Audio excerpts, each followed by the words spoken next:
കർത്താവിൻ്റെ പരിശുദ്ധ നാമം വാഴ്ത്തപ്പെടുമാറാകട്ടെ. ഏറ്റവും അനുഗ്രഹിക്കപ്പെട്ട ഈ നല്ല രാത്രിക്കായിട്ട് കർത്താവിന് സ്തോത്രം ചെയ്യുന്നു. നമ്മുടെ ഈ വചന പരമ്പരയുടെ അവസാനത്തെ സെഷനിലേക്ക് കടന്നു വരുവാൻ കർത്താവ് നമ്മെ സഹായിച്ചു. ഒത്തിരി നാളുകളിലെ പ്രാർത്ഥനയും ദൈവസന്നിധിയിൽ ഒത്തിരി പ്രതീക്ഷയോടെ ആരംഭിച്ച ഒരു ക്ലാസ്സാണ് കഴിഞ്ഞ 3 ദിവസങ്ങളായിട്ട് ഇവിടെ നടക്കപ്പെടുന്നത്. നമുക്കറിയാം, ദൈവസഭയും പരിശുദ്ധാത്മാവും പരിശുദ്ധാത്മാവിൻ്റെ പ്രവർത്തനങ്ങളും എന്ന വിഷയത്തെ ആസ്പദമാക്കി നമ്മൾ ദൈവസന്നിധിയിൽ ഈ ക്ലാസ് കേട്ടുകൊണ്ടിരിക്കുകയാണ്. ഇത് നമുക്ക് വലിയ വിടുതലായി മാറും എന്ന് ആമേൻ നമുക്ക് ദൈവസന്നിധിയിൽ ആഗ്രഹത്തോടെ ആയിരിക്കുന്നുവല്ലോ.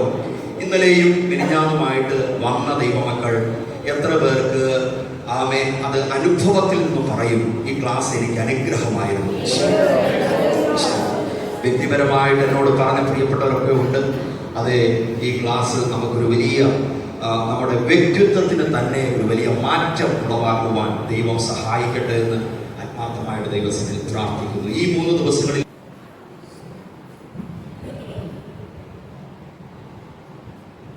ദൈവത്തിന് പഠിക്കുവാനായിട്ട് ഇങ്ങനൊരു ക്ലാസ് ക്രമീകരിച്ച ഈ ദൈവസഭയ്ക്കായിട്ട് ദൈവത്തെ സ്തുതിക്കുന്നു. കർത്താവിൻ്റെ ദാസനോടും ഇവിടെ വന്ന ദൈവമക്കളോടും നന്ദി, സ്നേഹം പ്രകാശിപ്പിക്കുന്നു. ഇതൊരു ക്ലാസ് ആണല്ലോ, ഇന്നും കൂടെ ഉള്ളല്ലോ. അതുകൊണ്ട് 2 പ്രധാന കാര്യങ്ങളും കൂടെ ഇന്ന് ഓർപ്പിക്കാം. ഒന്ന്, പരിശുദ്ധാത്മാവിനെ പ്രാപിക്കുവാൻ നാം എന്ത് ചെയ്യണം? ഒരു മുഖവര പറയട്ടെ. ഇവിടെ എല്ലാം ചെറിയ ചെറിയ പ്രശ്നങ്ങളുണ്ട്. എന്ന് പറഞ്ഞാൽ പരിശുദ്ധാത്മാവിനെ പ്രാപിക്കുക എന്ന് പറയാവോ, അഭിഷേകം പ്രാപിക്കുക എന്ന് പറയാവോ, ഇങ്ങനെയൊക്കെയുള്ള ചോദ്യങ്ങളുണ്ട്. അതിനെല്ലാം ഉത്തരവും ഉണ്ട്. ഏറ്റവും കൃത്യമായ പദം എന്ന് പറയുന്നത് ആത്മസ്നാനം പ്രാപിക്കുക എന്നാണ്. ഈ തർക്കപരമായി ഇടപെടുന്ന ആളുകളോട് പറയേണ്ടി വരുമ്പോൾ ഓർത്തിരിക്കുക, ആത്മസ്നാനം പ്രാപിക്കുക എന്ന വാക്കാണ് കറക്റ്റ്. അഭിഷേകം പ്രാപിച്ചു എന്ന വാക്ക് ശരിയല്ല. പക്ഷേ ദൈവത്തിന് കുഴപ്പമൊന്നുമില്ല, പരിശുദ്ധാത്മാവിന് കുഴപ്പമില്ല. എന്നാൽ അത് സംബന്ധിച്ചൊരു തർക്കമോ വിവാദമോ ഉണ്ടാക്കാൻ ഇടയുള്ളിടത്ത് സൂക്ഷ്മതയോടുകൂടെ സംസാരിക്കണം. ഇങ്ങനെ പറയാൻ കാരണം, ഏറ്റവും കൂടുതൽ വിവാദമുണ്ടായിട്ടുള്ള ബിബ്ലിക്കൽ സബ്ജക്ട്സ്, വേദപുസ്തക വിഷയങ്ങളിൽ ഏറ്റവും കൂടുതൽ വിവാദമുണ്ടായിട്ടുള്ളത് പരിശുദ്ധാത്മാവിനോട് ബന്ധപ്പെട്ട വിഷയങ്ങളാണ്. വിശേഷാൽ പരിശുദ്ധാത്മ നിറവ്, കൃപാവരങ്ങൾ, അന്യഭാഷ, ഈ വിഷയത്തോട് ബന്ധപ്പെട്ടാണ് ഏറ്റവും കൂടുതൽ വിവാദങ്ങൾ, വിമർശനങ്ങൾ ഉണ്ടായിക്കൊണ്ടിരിക്കുന്നത്.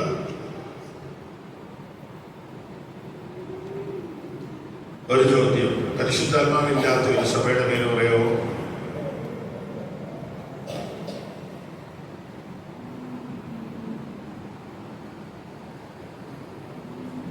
ആരെങ്കിലും വല്ലതും പറഞ്ഞായിരുന്നോ?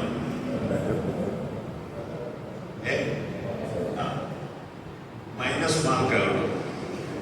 ഇതുവരെ ക്രിസ്ത്യൻ പറ്റി ഒരു മാർക്കുണ്ടായിരുന്നു, അതോടൊപ്പം പരിശുദ്ധാത്മാവില്ലാത്ത ഒരു സഭ. നമ്മളിങ്ങനത്തെ കുറെ മണ്ടത്തരങ്ങൾ പറയും, അതേ പിടിച്ച് നമുക്ക് അടി കിട്ടും, വട്ടിക്കോടും തടി കിട്ടും. പരിശുദ്ധാത്മാവില്ലാത്ത ഒരു സഭയില്ല. പരിശുദ്ധാത്മ അഭിഷേകം എന്ന് പറഞ്ഞാലും ഉണ്ട്.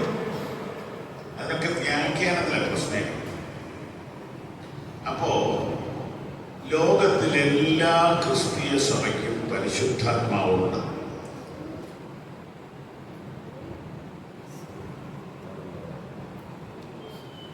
പക്ഷേ പരിശുദ്ധാത്മ നിറവിനോട് ബന്ധപ്പെട്ട വിഷയങ്ങളിലാണ് ഭിന്നാഭിപ്രായമുള്ളത്.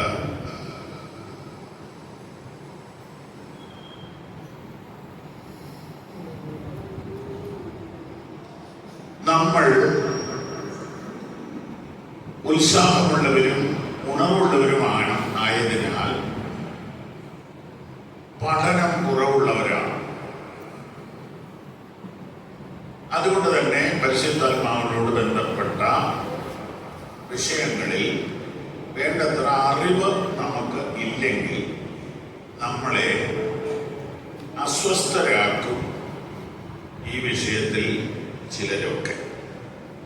അതുകൊണ്ട് ഒരു ബോധ്യം ഈ വിഷയത്തിൽ ഉണ്ടാകണം.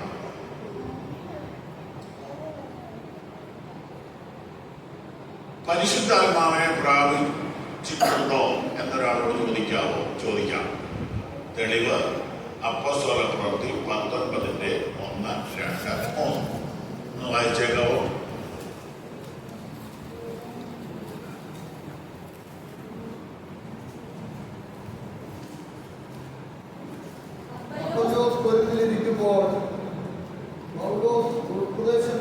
സഞ്ചരിച്ച് എഫെസോസിലെത്തി ചില ശിഷ്യന്മാരെ കണ്ടു.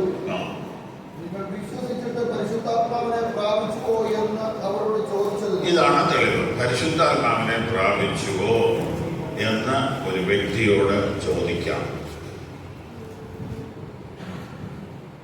ഓക്കെ, അതിനോട് ബന്ധപ്പെട്ട് നമ്മൾ സാധാരണ ചോദിക്കുന്നത് അഭിഷേകം പ്രാപിച്ചു എന്നാണ്. അതിന് കുഴപ്പമൊന്നുമില്ല.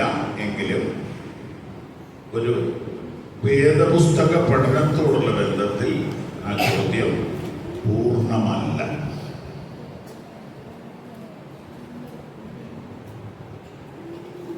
അത്രയും പറയാനേ ഇന്നിപ്പോ സമയമുള്ളൂ. ഇപ്പൊ പരിശുദ്ധാത്മാവിനെ പ്രാപിക്കുക.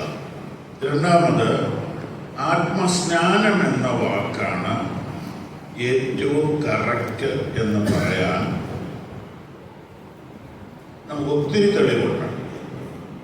മത്തായി, മർക്കോസ്, ലൂക്കോസ്, യോഹന്നാൻ എന്ന 4 സുവിശേഷങ്ങളിലും ആത്മസ്നാനത്തെക്കുറിച്ച് സ്നാപക യോഹന്നാൻ പറയുന്നുണ്ട്.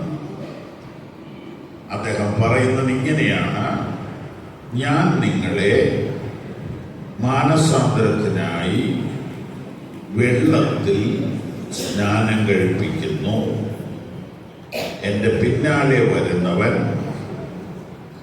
നിങ്ങളെ പരിശുദ്ധാത്മാവ് കൊണ്ടും തീ കൊണ്ടും സ്നാനം കഴിപ്പിക്കും. അപ്പോൾ ഈ വാക്ക് നമുക്ക് ഉപയോഗിക്കാം. അങ്ങനെ 4 സുവിശേഷങ്ങളിൽ പറഞ്ഞ ശേഷം അപ്പോസ്തല പ്രവർത്തികൾ 1-ാം അധ്യായത്തിൽ 5-ാം പ്രാവശ്യം ആ വാക്ക് വരുന്നു. ഇങ്ങനെ 5 പ്രാവശ്യം പ്രധാനമായിട്ട് നമുക്ക് കാണാം. അപ്പോസ്തല പ്രവർത്തികൾ 1-ാം അധ്യായം 5-ാം വാക്യത്തിൽ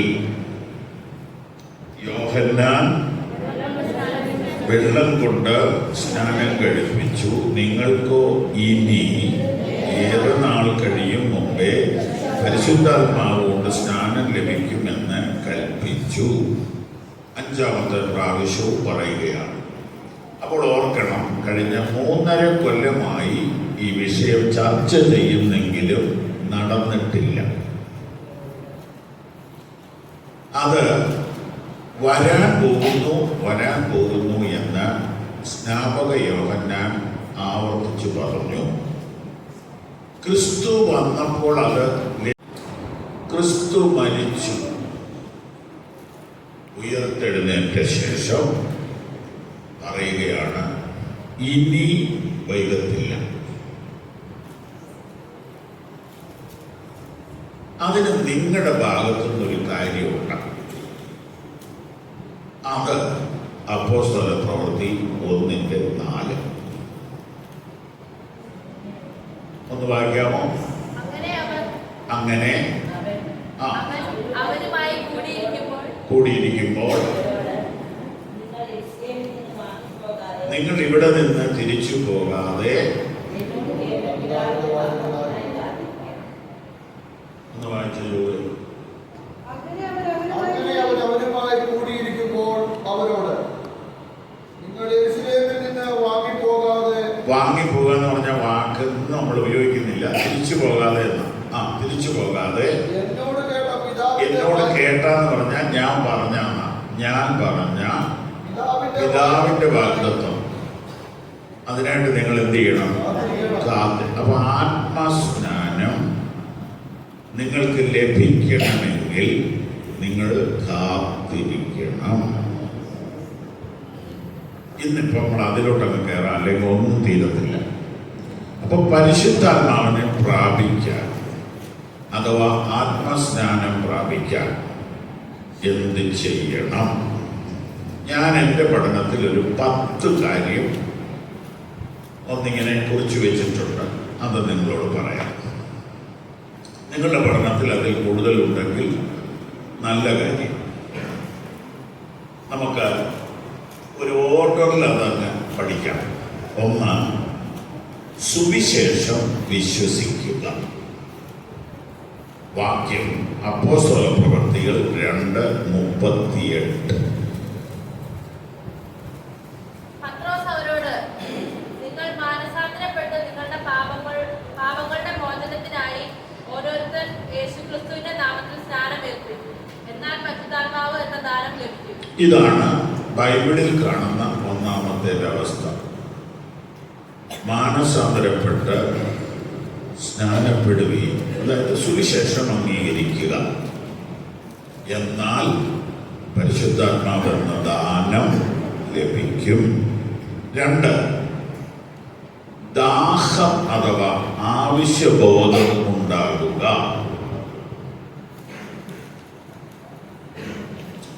യോഹന്നാൻ 7:37.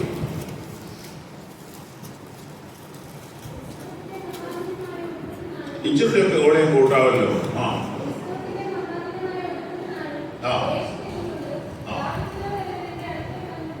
അപ്പൊ ദാഹിക്കുന്നവർക്കാണ് ഇത് ലഭിക്കുന്നത്.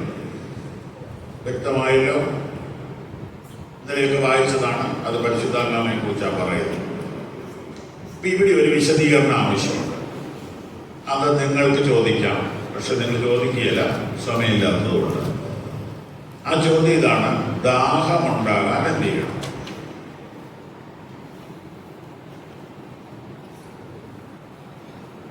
ദാഹമുണ്ടാകാൻ എന്ത് ചെയ്യണം?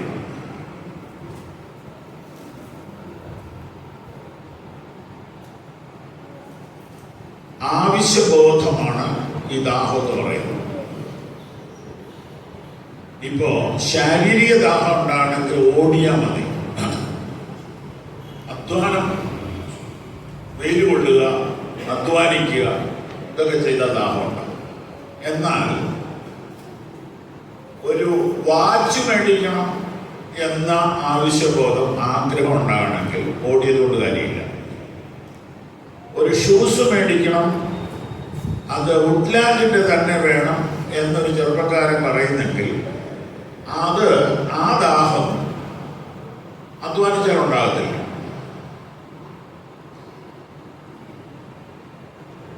ദാഹിക്കുന്നവർക്ക് വെള്ളം മതി. പക്ഷെ കൊക്കക്കോള വേണമെന്നൊരു കുട്ടി പറയുന്നെങ്കിൽ അത് ആ ദാഹം എങ്ങനെ ഉണ്ടാക്കാം, എങ്ങനെ ഉണ്ടായി? ലോകത്തിന്റെ ഏത് മൂലയിൽ ചെന്നാലും കൊക്കക്കോളായ ആളുകൾക്ക് അറിയാം. അതുകൊണ്ട് ചെറുപ്പക്കാരോട് കുടിക്കാൻ എന്നാ വേണം ചോദിച്ചാൽ കോക്ക് എന്നേ പറയുള്ളൂ. ഇതെവിടുന്ന് കിട്ടി? പബ്ലിസിറ്റി. സച്ചിൻ ടെണ്ടുൽക്കർ ഒരു കുപ്പി പിടിച്ചിങ്ങനെ ഇരിക്കുക. പുള്ളി കുടിക്കുകയല്ല, പുള്ളിക്ക് ആരോഗ്യം വേണം നിർബന്ധമുള്ള ആളാണ്. പുള്ളി വെറുതെ കാണിക്കുന്നു. പക്ഷെ ആ പരസ്യത്തിൽ ഇങ്ങനെ കുപ്പി പിടിക്കുമ്പോൾ പുള്ളിക്ക് ഒരു വലിയ തുക കിട്ടും. നമ്മുടെ പിള്ളേർ വെറുതെ മേടിച്ച് കുടിക്കുകയും ചെയ്യും.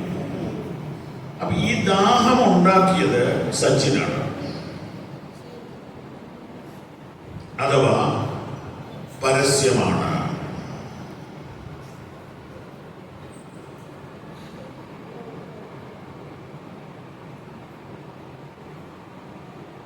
ഏത് വേണേലും ചിന്തിച്ചോ.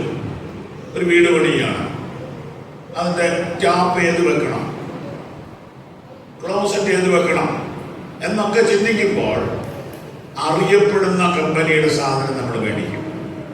അതിനോടുള്ള ദാഹം നമുക്കുണ്ടായത് അതിനെക്കുറിച്ചുള്ള പബ്ലിസിറ്റിയാണ്. അങ്ങനെയാണെങ്കിൽ ദാഹമുണ്ടാകാൻ എന്ത് ചെയ്യണം? ഞാനിവിടുത്തെ ശുശ്രൂഷകരോട് പറയുകയാണ്, ദാഹമുണ്ടാക്കേണ്ടത് ശുശ്രൂഷകരാണ്. ഇതിന് പബ്ലിസിറ്റി കൊടുക്കണം. മനസ്സിലാക്കാവുന്ന ഭാഷ പറയാം. പുതിയ നിയമത്തിലെ ആദ്യത്തെ പ്രഭാഷകൻ സ്നാപക യോഹന്നാനാണ്. ബൈബിളിലെ പുതിയ നിയമത്തിലെ ഈ സ്നാപക യോഹന്നാന്റെ പ്രഭാഷണത്തിലെല്ലാം ആത്മസ്നാനം ഒരു വിഷയമായിരുന്നു.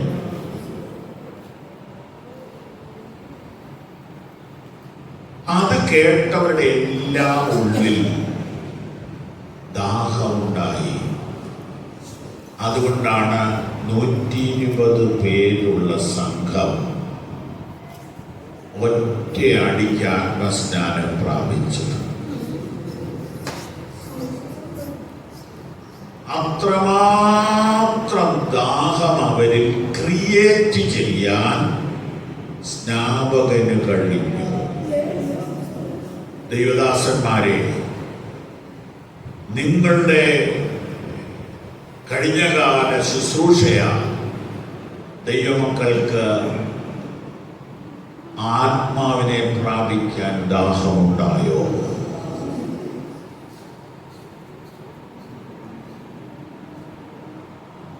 ഒരു ദൈവദാസൻ യാത്രാമധ്യത്തിൽ ഒരു വിശ്വാസിയോട് ചോദിച്ചു, നിങ്ങളുടെ സഭയിൽ പരിശുദ്ധാത്മാവിനെ കുറിച്ച് പഠിപ്പിക്കാറുണ്ടോ, പറയാറുണ്ടോ? സഹോദരി പറഞ്ഞുകൊണ്ട്. അപ്പോൾ പാസ്റ്റർ ചോദിച്ചു, ഏത് ഭാഗമാ പറയുന്നത്? അത് യോഗ തീരുമ്പോഴാ പറയുന്നത്. പിതാവായ ദൈവത്തിന്റെ സ്നേഹവും കർത്താവായ യേശു ക്രിസ്തുവിന്റെ കൃപയും പരിശുദ്ധാത്മാവിന്റെ കൂട്ടായ്മ. ആകെ കൂടെ പരിശുദ്ധാത്മാവിനെ കുറിച്ച് പറയുന്നത് എപ്പോഴാണ്? യോഗം തീരുമ്പോൾ.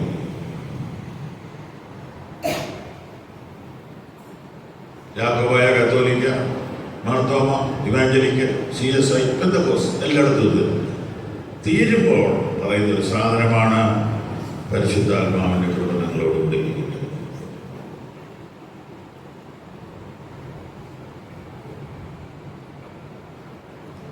ഇത് കുടിക്കാൻ കൊള്ളാവുന്നതാണ്. ഇത് സ്ത്രീകൾക്കും പുരുഷന്മാർക്കും പ്രാപിക്കാവുന്നതാണ്. ഇത് അത്യന്തം ടേസ്റ്റിയാണ്. ഇത് അത്യന്തം ഹെൽത്തിയാണ്. ഇത് അത്യാവശ്യമാണ് എന്ന് പറയേണ്ടവർ പറയുന്നില്ലെങ്കിൽ പ്രാപിക്കേണ്ടവർ പ്രാപിക്കും.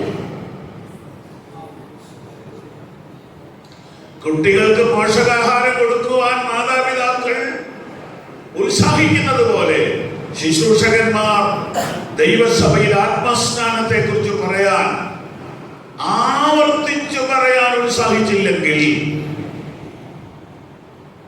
ആളുകൾക്ക് ദാഹം ഉണ്ടാക്കി. ബ്രദറൻ സഭ ഇനി താഴോട്ട് പോകത്തില്ല.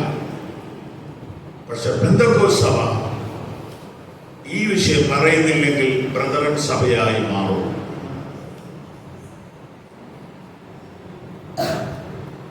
ബ്രദറിലെ മൂപ്പന്മാരെന്നെ വിളിച്ചു പറഞ്ഞു, നിങ്ങൾ ഈ പ്രസംഗം നിർത്തരുത്, നിങ്ങളിത് തുടരണം. ഞങ്ങളിതെല്ലാം ശ്രദ്ധിക്കുന്നവരാണ് യൂട്യൂബിൽ. ദൈവസഭയ്ക്ക് ഒരു ജീവൻ വേണ്ടേ? ശവക്കോട്ടയിൽ ഇരിക്കുന്ന പോലെ ഇരിക്കാനാണെങ്കിൽ എന്തിന് പെന്തക്കോസ്തിൽ ഒരു ചർച്ച?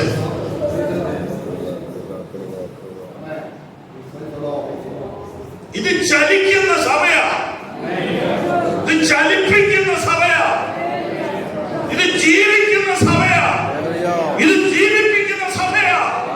ഇത് ഡെലിവറൻസ് സെന്ററാണ്, ഇത് ഹീലിംഗ് സെന്ററാണ്, ഇത് മിറക്കിൾ സെന്ററാണ്.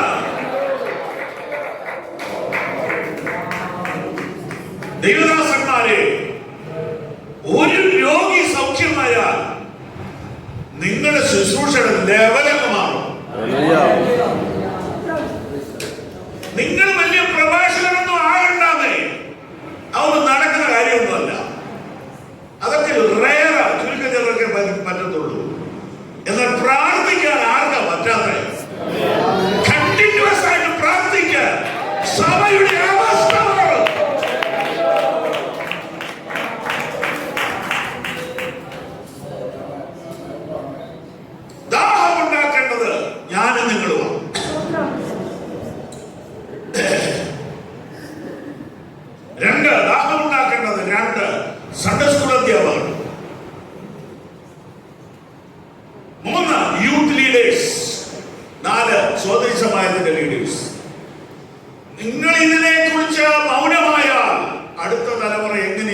തിരിച്ചു അന്യഭാഷയിൽ സംസാരിക്കുന്നവൻ വ്യാഖ്യാനം വരവില്ലെങ്കിൽ മിണ്ടാതെ തന്നോടും ദൈവത്തോടും സംസാരിക്കട്ടെ. ഞാൻ പറഞ്ഞു വളരെ കറക്റ്റാണ്. ബൈബിളിൽ അങ്ങനെയുണ്ട്. ബൈബിളിൽ അങ്ങനെയുണ്ട്. ഞാൻ ചോദിച്ചു, നിങ്ങളുടെ ചർച്ചില് നിങ്ങൾ പോകുന്നതായിട്ട് എത്ര കൊല്ലായി? ഒത്തിരി കൊല്ലായി. ഇന്ന് വരെ ഏതെങ്കിലും ഒരു വ്യാഖ്യാനം വരെയുള്ള ഒരാളെ കണ്ടിട്ടുണ്ടോ? ഇല്ല.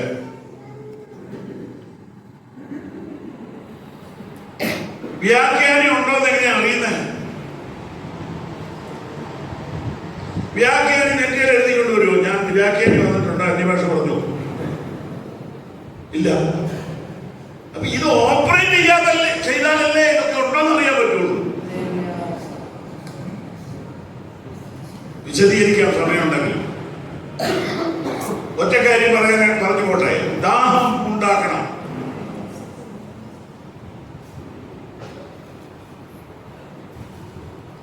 സഭയിലെ മൂപ്പന്മാരെ നിങ്ങൾ ആത്മാവിനെ കെടുത്തരുത്. അതിനു പകരം കത്തിക്കണം. ഉള്ള ദാഹം തല്ലിക്കെടുത്തരുത്, അതിനു പകരം കൂട്ടണം. ശുശ്രൂഷകന്മാരെ നിങ്ങൾ ദാഹം ഉണ്ടാക്കണം, കെടുത്തരുത്. സ്നാപക യോഹന്നാൻ ഒറ്റ വിഷയത്തിലേ നിന്നുള്ളൂ, ആത്മസ്നാനം. സ്നാപകൻ ഒരു നദിയിലോട്ട് ഇറങ്ങി നിൽക്കുകയാണ്. ഇവിടെ വരെ വെള്ളം കാണും. എന്നിട്ട് അദ്ദേഹം പറയുകയാണ്, ഞാൻ നിങ്ങളെ പച്ചവെള്ളത്തിൽ മുക്കുന്നു, എന്റെ പിന്നാലെ ഒരുവൻ വരുന്നുണ്ട്, അവൻ നിങ്ങളെ പരിശുദ്ധാത്മാവിലും തീയിലും മുക്കും. നിങ്ങൾ പറ, ഇത് കേൾക്കുന്നവർക്ക് കൊതി വരുമോ? ഇത് കേൾക്കുന്നവർക്ക് കൊതി വരുമോ? ഞങ്ങൾ കഴിഞ്ഞ ദിവസം എറണാകുളത്ത് മീറ്റിങ്ങിന് പോയി. ഞങ്ങളുടെ ചർച്ചയിൽ 2 പിള്ളേരൊക്കെ ഉണ്ടായിരുന്നു. ഈ പിള്ളേർ ഞാൻ ഈ ഭക്ഷണം വിളമ്പിയ ഉടനെ ഹോട്ടലിൽ കയറിയപ്പോഴാണ് ഉടനെ ഇതിന്റെ ഫോട്ടോ എടുക്കുന്നതാണ്. എന്നെ പരിപാടി പിന്നെയാ മനസ്സിലായത്. കൂട്ടുകാർക്ക് ഉടനെ അയക്കുക, എടാ ഞാൻ ഇന്ന് ഇതാ കഴിക്കുന്നത്. അവരെ കൊതിപ്പിക്കാനുള്ളതാണല്ലേ, നമുക്കറിയില്ലത്. ഇപ്പോഴത്തെ ഐറ്റംസാണ്. അവരുടെ ഫ്രണ്ട് സർക്കിളിൽ പെട്ടവർക്കെല്ലാം കഴിക്കും. ഞാൻ ഇന്ന് കഴിച്ച സാധനം കണ്ടോളാം. ഞാൻ ചോദിച്ച, അവൻ വല്ലയിടത്ത് കിടന്ന് ഉറങ്ങിക്കൂടുതലായിരുന്നു, അവനെ എന്തിനാ കൊതിപ്പിക്കുന്നത്? ഞാൻ ചോദിക്കുന്നത്, നിങ്ങൾക്കൊന്ന് കൊതിപ്പിക്കാവോ? വാ, ഞങ്ങളുടെ ചർച്ചിലൊന്ന് വാ, ഞങ്ങളുടെ ചർച്ചിലൊന്ന് വാ, ഞങ്ങളുടെ ആരാധന ഒന്ന് കാണാം.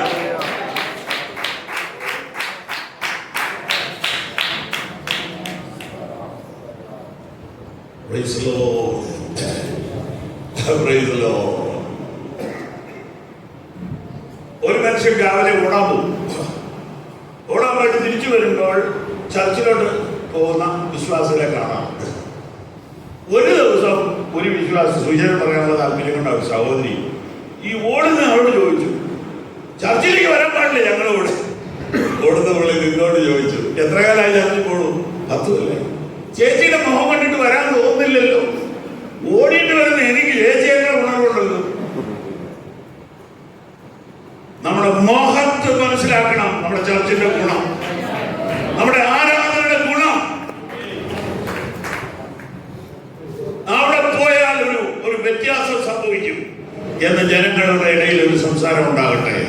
നാം ദാഹമുണ്ടാക്കണം. സ്നാപകൻ നദിയിൽ നിന്നുകൊണ്ട് ആളുകളെ നോക്കുക. ആ കൂട്ടത്തിൽ പറയാ, ഞാൻ നിങ്ങളെ മാനസാന്തരത്തിനായി വെള്ളത്തിൽ മുക്കുന്നു, എന്നിലും വലിയവൻ എന്റെ പിന്നാലെ വരുന്നു. കേൾക്കണം, യോഹന്നാനാണ് ഏറ്റവും വലിയവൻ. യേശു പറഞ്ഞു, യോഹന്നാൻ പറയുന്നു എന്നിലും വലിയവൻ വരുന്നുണ്ട്. യേശു പറഞ്ഞു മനുഷ്യൻ ഏറ്റവും വലിയവൻ ഇവനാണ്.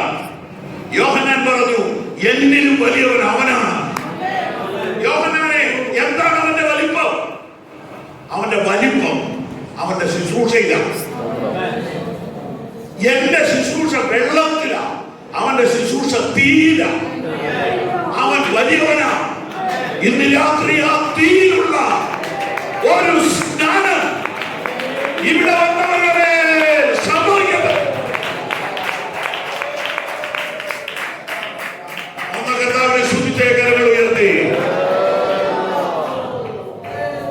Hallelujah, hallelujah, hallelujah, hallelujah, hallelujah, hallelujah.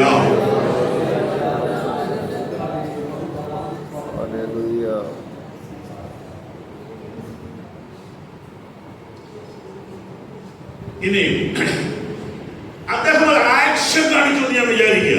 Christian വന്നവനെ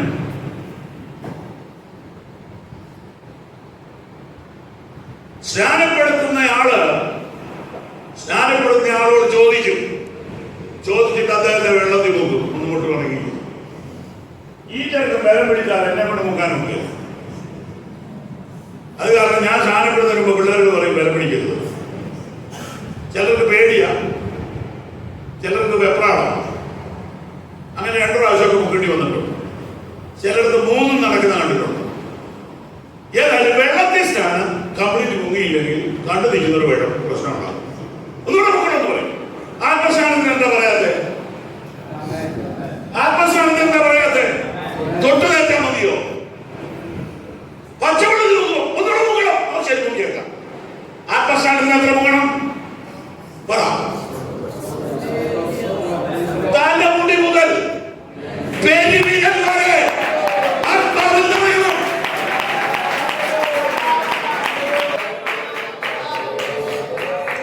വെള്ളത്തിലെ സ്നാനത്തിന് സ്നാപകൻ നിൽക്കുന്നിടത്ത് സ്ഥാനാർത്ഥി ഇറങ്ങിയതാണ്. വെള്ളം ഒരിക്കലും മുകളിലല്ല, വെള്ളം താഴെയാണ്. താഴോട്ട് ഇറങ്ങാൻ മനസ്സുണ്ടോ? സ്റ്റെപ്പ് 1, സ്റ്റെപ്പ് 2, സ്റ്റെപ്പ് 3, സ്റ്റെപ്പ് 4 താഴോട്ട് ഇറങ്ങിയ സ്നാപകന് നിന്നെ സ്നാനപ്പെടുത്താൻ എളുപ്പം. ഈ രാത്രി ഒന്ന് ഇറങ്ങി വാ. ഞാൻ നിങ്ങളെ മാനസാന്തരത്തിനായി വെള്ളത്തിൽ മുക്കുന്നു. എന്റെ പിന്നാലെ വരുന്നവൻ നിങ്ങളെ പരിശുദ്ധാത്മാവിലും തീയിലും സ്നാനം കഴിപ്പിക്കും. ഈ രാത്രിയിൽ ഇവിടെ വന്ന മുഴുവൻ പേരെ, ഈ ശബ്ദം കേൾക്കുന്ന മുഴുവൻ പേരെ യേശു കർത്താവ് സ്നാനപ്പെടുത്തട്ടെ എന്ന് ഞാൻ പ്രാർത്ഥിക്കുന്നു, എന്ന് ഞാൻ ആഗ്രഹിക്കുന്നു.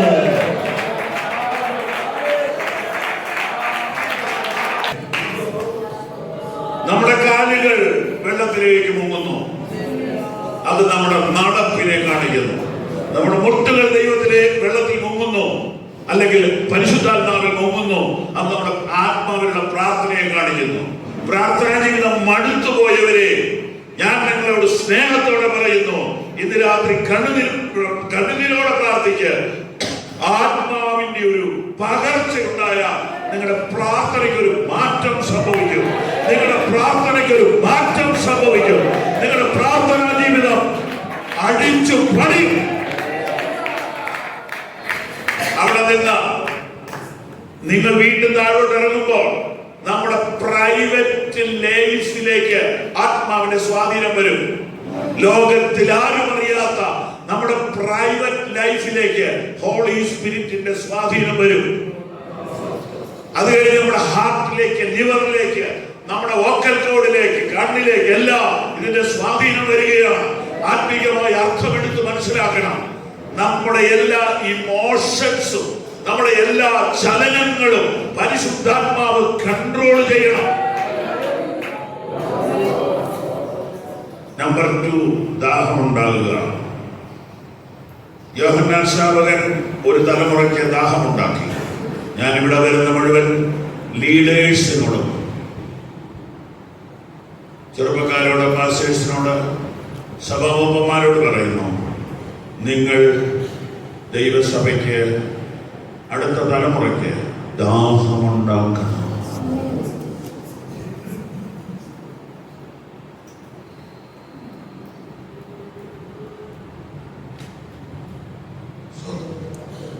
നമ്പർ 3, 1 കൊരിന്ത്യർ 3:16.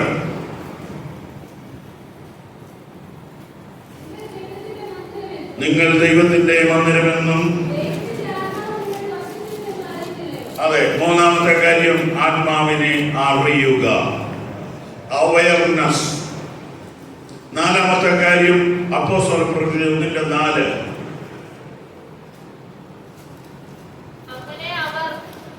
അങ്ങനെ അവൻ അവരുമായി കൂടിയിരിക്കുമ്പോൾ അവരോട്, നിങ്ങൾ യെരൂശലേമിൽ നിന്ന് വാങ്ങിപ്പോകാതെ എന്നോട് വാഗ്ദത്തത്തിനായി കാത്തിരിക്കണം. നാലാമത്തത് കാത്തിരിപ്പ്.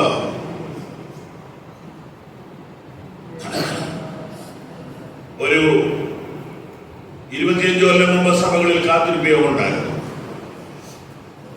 ഇപ്പോൾ അത് നിന്നുപോയി, അന്ത്യശ്വാസം വലിച്ചുകൊണ്ടിരിക്കുക. സിലോൺ പെന്തക്കോസ്തിൽ ഇപ്പോഴും ഉണ്ടെന്ന് തോന്നുന്നു.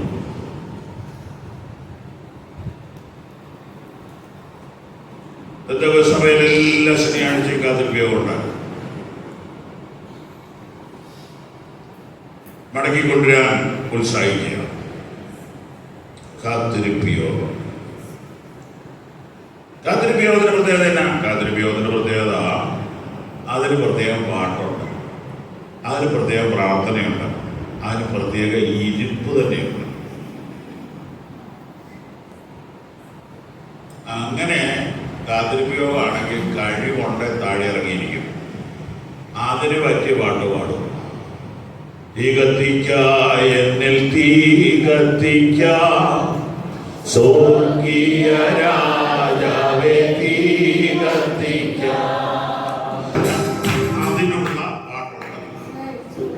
അതിനുള്ള പാട്ടുണ്ട്.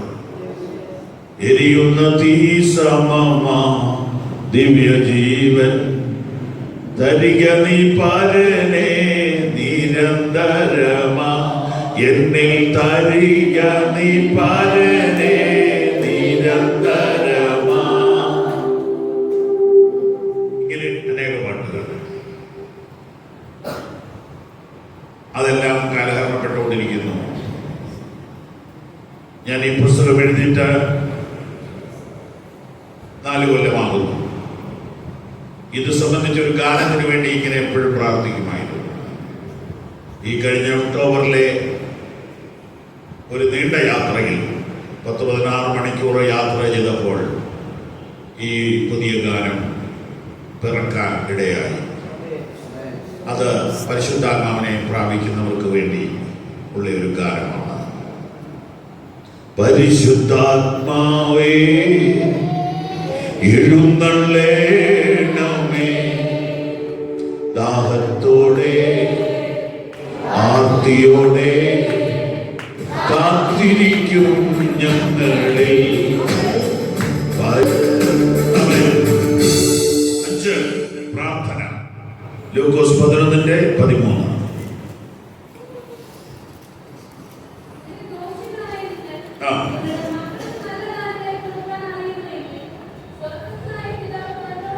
തന്നോട് യാചിക്കുന്നവർക്ക് പരിശുദ്ധാത്മാവിനെ എത്ര അധികം കൊടുക്കും. ആർക്കും നിഷേധിക്കാൻ പറ്റാത്ത തിരുവചനം. സ്വർഗസ്ഥനായ പിതാവ് തന്നോട് യാചിക്കുന്നവർക്ക് പരിശുദ്ധാത്മാവിനെ എത്ര അധികം കൊടുക്കും. ഇവിടെ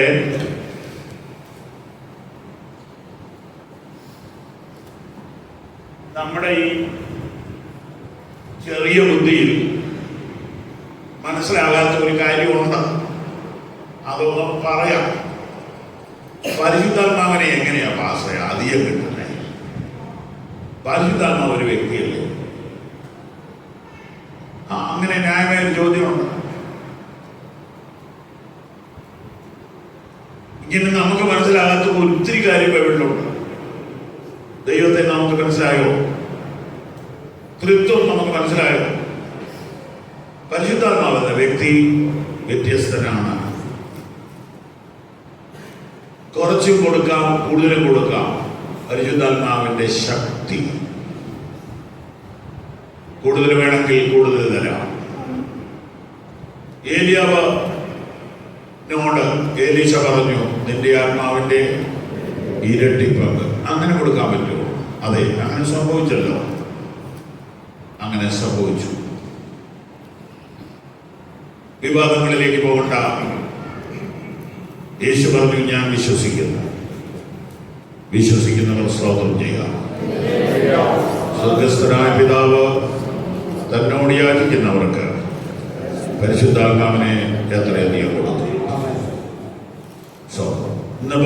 ഭക്ഷണം കഴിക്കാൻ ഇരിക്കുന്ന ടേബിളിൽ ചോറിച്ചോടെ ഇട്ടട്ടെ വേണ്ട, ഇറച്ചിച്ചോടെ ഇട്ടിട്ട് വേണ്ട, പഴവും പാനിയും കൊണ്ടിട്ട് വേണ്ട. കാരണം എല്ലാം ലിമിറ്റ് ചെയ്യുക. വയറും വണ്ണവും കൊളസ്ട്രോളും ഷുഗറും മേടിച്ചിട്ട്. എന്നാൽ പരിശുദ്ധാത്മാവിനെ കൊളസ്ട്രോൾ തരട്ടെ.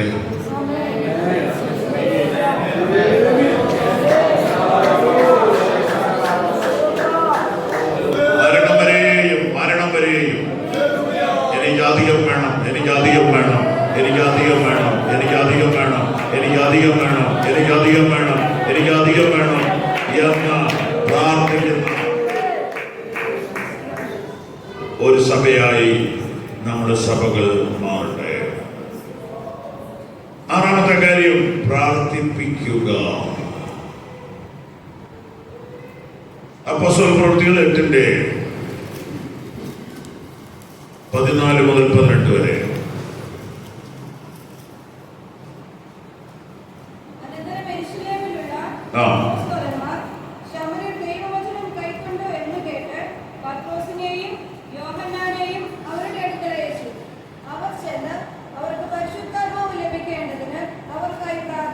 അപ്പൊ പ്രാർത്ഥിപ്പിക്കുക, സ്വയം പ്രാർത്ഥിക്കുക, അഭിഷിക്തന്മാരെ കൊണ്ട് കൈവച്ച് പ്രാർത്ഥിപ്പിക്കുക. ഈ പുസ്തകം ഓപ്പറേഷൻ മൊബിലൈസേഷൻ ബുക്ക് സ്റ്റോളിൽ നിന്ന് എറണാകുളത്ത് വടകനാട് ഹോസ്പിറ്റലിലെ ക്രിട്ടിക്കൽ കെയർ സ്പെഷ്യലിസ്റ്റ് ഡോക്ടർ ബേസിൽ ബാബു ഈ പുസ്തകം വാങ്ങി. ഇതിന്റെ 6ാമത്തെ പോയിന്റ് വരെ വായിച്ചു എന്നെ വിളിച്ചു. പാസ്റ്ററേ, നിങ്ങളുടെ പുസ്തകമല്ലേ ഇത്? അതെ. ഇതിനകത്ത് പ്രാർത്ഥിപ്പിക്കുക എന്നൊരു പോയിന്റ് കാണുന്നു. ഞാൻ യാക്കോബായിലെ ഒരു മെമ്പറാണ്. യോഹന്നാൻ സാറിന്റെ കൂട്ടായ്മയിൽ പോകാറുണ്ട്, പല സ്ഥലങ്ങളിലൊക്കെ പോയി പ്രസംഗിക്കാറുണ്ട്. പക്ഷെ ഇത് എനിക്കൊന്ന് അറിയണം. ഞാൻ ആരെ കൊണ്ട് പ്രാർത്ഥിപ്പിക്കും? ഞാൻ പറഞ്ഞു, ഇങ്ങോട്ട് പോരാമോ? അദ്ദേഹം നേരെ വേപ്പതി വന്നു. അദ്ദേഹവും ഭാര്യയും ഉണ്ടായി. ഭാര്യ സൈക്കാട്രി MD ആണ്, ഇദ്ദേഹം ക്രിട്ടിക്കൽ കെയർ MD ആണ്. ഞാനൊരിക്കലും പ്രതീക്ഷിച്ചില്ല. എൻ്റെ കണക്കൂട്ടുകൾ എപ്പോഴും അട്ടിമറിച്ചു കളഞ്ഞു. കാരണം ഞാൻ ഇങ്ങനെ എന്നോട് പിണങ്ങരുത്, അങ്ങനെ വലിയൊരു അനങ്ങലില്ലാത്ത അനങ്ങാപ്പാറ നയമുള്ള ഒരു സമൂഹത്തിലല്ലേ വർഷങ്ങളായിട്ട് പ്രവർത്തിക്കുന്നത്. ചുരുക്കം ചിലരല്ലേ ഉള്ളൂ ആത്മാവിൽ ചലിക്കുന്നവരെ. അതിൻ്റെ കുറ്റം പറയല്ല കേട്ടോ, ആരുടെ കുറ്റമല്ല, എല്ലാവർക്കും ആഗ്രഹമുണ്ട് അങ്ങനെ അങ്ങ് ആയിപ്പോയതാണ്, മാറ്റിയെടുക്കാൻ പറ്റുമെന്ന് വിചാരിക്കുന്നു. ഈ മനുഷ്യനെ വിളിച്ചോണ്ട് ഞാൻ മുകളിലത്തെ പ്രയർ ഹോളിൽ പോയി. ഞാൻ ഈ വചനം വായിച്ച് ജപിച്ചു മുട്ടുകുത്താൻ പറഞ്ഞു. അദ്ദേഹത്തിന് തലേ കൈവച്ചിട്ട് വിദ്യാസമ്പന്നനായ മനുഷ്യൻ ആ ദേശം മുഴുവൻ ഇളക്കുന്ന പോലെ തുള്ളി ചാടി ഉറക്കെ അന്യഭാഷയിൽ ദൈവത്തെ സ്തുതിക്കാൻ. അവിടെ അധികം ആൾക്കാരില്ലാത്തത് നന്നായി, ഉണ്ടായിരുന്നതിൽ ഓടിക്കൂടിയത്. കാരണം അദ്ദേഹത്തിന് ഭയങ്കര ഒച്ചയാണ്. അത് എൻ്റെ വിശ്വാസം വർദ്ധിച്ചു. ഈ പുസ്തകം വർക്ക് ചെയ്യുന്നുണ്ട്. അദ്ദേഹം എന്നോട് ചോദിച്ചു, ഞാൻ എൻ്റെ പപ്പായും മമ്മിയും എൻ്റെ വീട്ടിൽ ജോലി ചെയ്ത സഹോദരിയെ കൂടെ വിളിച്ചോണ്ട് വരട്ടെ? വിളിച്ചോണ്ട് വന്നു. അവരെല്ലാവരും ഈ കോവിഡ് കാലത്ത് പേപ്പതിലെ ചെറിയ സ്നാനക്കുളത്തിൽ സ്നാനപ്പെടും. അവരുടെ വീട്ടിലൊരു കൂട്ടായ്മ ഇപ്പം നടക്കുന്നു. ദൈവത്തിന് സ്തോത്രം.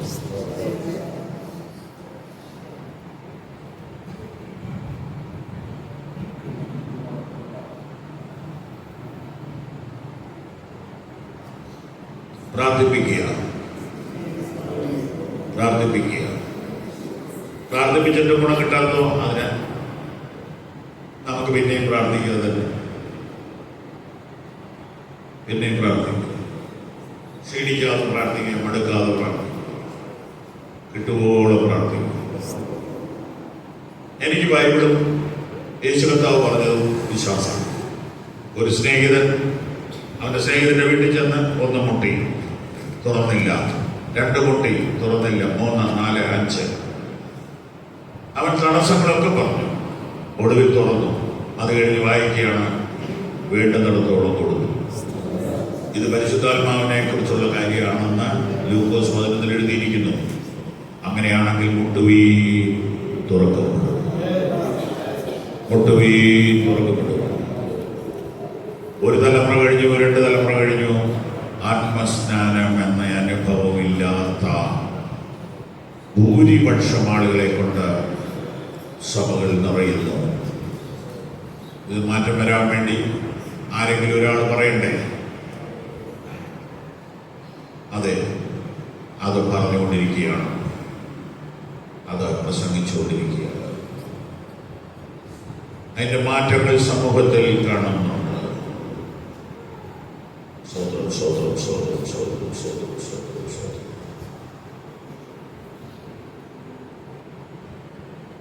പ്രാർത്ഥിക്കുക, പ്രാർത്ഥിപ്പിക്കുക. തുറക്കുവോളം മുട്ടുക, ലഭിക്കുവോളം പ്രാർത്ഥിക്കുക. ഞാൻ വീണ്ടും വീണ്ടും വായിച്ചപ്പോൾ എനിക്ക് മനസ്സിലായി, പുതിയ നിയമത്തിൽ വേറെ ഒന്നിനും പ്രാർത്ഥിക്കേണ്ട, ഇതിന് മാത്രം പ്രാർത്ഥിച്ചാൽ മതി. ഇത് വരുമ്പോൾ എല്ലാം ശരിയാണ്. പരിശുദ്ധാത്മാവ് വരുമ്പോൾ എല്ലാം ശരിയാണ്. സ്വതന്ത്രം സ്വതന്ത്രം സ്വതന്ത്രം സ്വതന്ത്രം സ്വതന്ത്രം.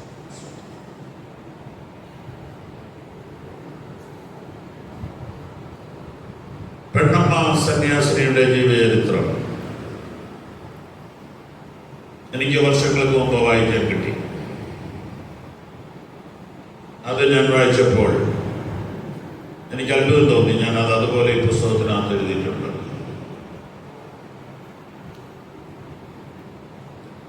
തിരുവല്ലയ്ക്ക് തൊട്ട് മുമ്പുള്ള സ്റ്റോപ്പിൽ നിന്ന് ഇടിഞ്ഞില്ല, അവിടെ നിന്ന് റൈറ്റിലേക്ക് തിരിഞ്ഞു പോകുമ്പോൾ ഒരു സ്ഥലമുണ്ട്. അവിടെ ഒരു IPC ഹോളൊക്കെ ഉണ്ട്. സ്ഥലത്തിൻ്റെ പേര് വേങ്ങൽ. വേങ്ങൽ. ആ ഭാഗത്ത് ഒരു തോമസ് ഉപദേശി 100 കൊല്ലം മുമ്പ് കാത്തിരിപ്പ് യോഗം നടത്തുക. 100 കൊല്ലം ആയി കാണത്തില്ലായിരിക്കും. കാത്തിരിപ്പ് യോഗം നടത്തുക. പെണ്ണമ്മ സന്യാസിനി അപ്പോൾ 21 വയസ്സായി. 17ാമത്തെ വയസ്സ് മുതൽ സുവിശേഷ വേല ചെയ്യുകയാണ്. നർത്തോമാ സഭയോട് ചേർന്ന് വിവാഹം വേണ്ടെന്ന് വെച്ചയാളാണ്. 23 വയസ്സ്. സുന്ദരിയായ യൗവനക്കാരിയായ സഹോദരി ശക്തമായ സുവിശേഷം പ്രസംഗിച്ച് കേരളം, തമിഴ്നാട്, ബാംഗ്ലൂരിലെല്ലാം പോകുന്ന കാലം. ആരോ പറഞ്ഞു, നീ പരിശുദ്ധാത്മ സ്നാനം പ്രാപിച്ചാൽ നിന്റെ അവസ്ഥയ്ക്ക് മാറ്റം വരും. അപ്പോഴാണ് തോമസ് സ്വദേശി ഇങ്ങനെ പ്രാർത്ഥന നടത്തുന്നതായിട്ട് കേട്ടത്. പെണ്ണമ്മ സന്യാസിനി അവിടെ വന്നു, പ്രാർത്ഥനയ്ക്കായിട്ട് ഇരുന്നു. തോമസ് സ്വദേശിയോടൊപ്പം 3 ദിവസം ഉപവാസത്തിലിരുന്നു. ഒത്തിരി ദൈവമക്കളിരിപ്പുണ്ട്. 3 ദിവസം ഇരുന്നിട്ടും പെണ്ണമ്മയ്ക്ക് കിട്ടിയില്ല. Pennamma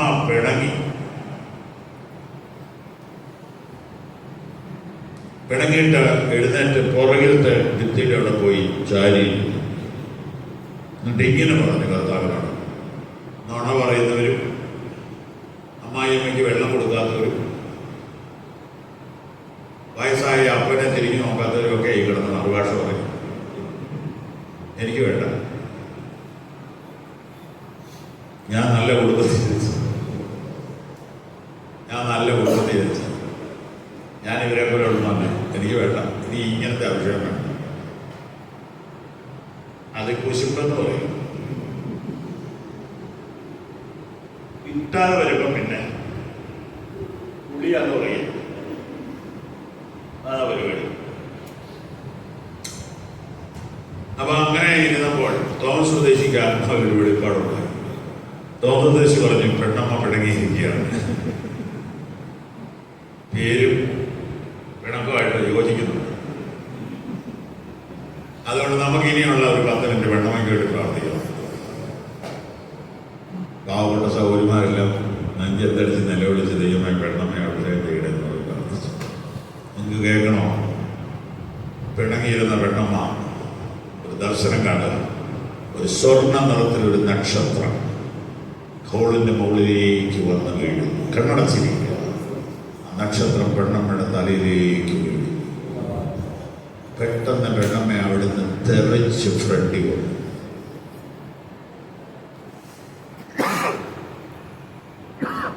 Bangalore IPCയുടെ state president KS ജോസഫാണ് ആ പുസ്തകം എഴുതിയത്. ഞങ്ങൾ കഥകളെല്ലാം അടച്ചിട്ടാണ് പ്രാർത്ഥന ആ കാലമല്ലേ. എന്നാ ഇനി കാതിരിക്കുമെന്ന് പറഞ്ഞാൽ ബഹളമാണല്ലോ. അപ്പൊ കഥയെല്ലാം ജനലിൽ അടച്ച പ്രാർത്ഥന. ഈ ഒരു സംഭവം ഉണ്ടായ ഉടനെ കഥകെ വന്ന് ഇങ്ങനെ ഇടിക്കുന്നു. ഉടനെ പ്രാർത്ഥന നിർത്തി. തോമസ് ഉദ്ദേശിച്ച് പറഞ്ഞു, കഥ തുറക്കരുത്, ഇവിടെ യോഗം ഉഴപ്പാൻ ഒരു ടീമുണ്ട്. അവര് മുട്ടുമല്ലാത്ത നിലവിളി തുടങ്ങി. ഒന്ന് തുറക്കണേ തുറന്നില്ലപ്പോൾ പക്ക ഗുണ്ടകളായ 8 പേര് മണ്ണിൽ മുട്ടുകുത്തിരിക്കും. അപ്പൊ പാസ്റ്റർ ചോദിച്ചു, എന്താ വിഷയം? ഈ യോഗം മുഴപ്പാൻ ഇന്ന വക്കീൽ കള്ളു മേടിച്ചു തന്നെ ഞങ്ങളെ വിട്ടതാണ്. ഞങ്ങളിവിടെ വരുമ്പോൾ ഇതിന്റെ മുകളിൽ തീ കത്തുന്നു. ഞങ്ങൾക്ക് വേണ്ടി ഒന്ന് പ്രാർത്ഥിക്കണം. കെട്ടിടത്തിന്റെ മുകളിൽ തീ കത്താണ്. ആ തീയാണ് നക്ഷത്രം പോലെ ആ സഹോദരിയുടെ മേൽ വന്ന് വീണത്.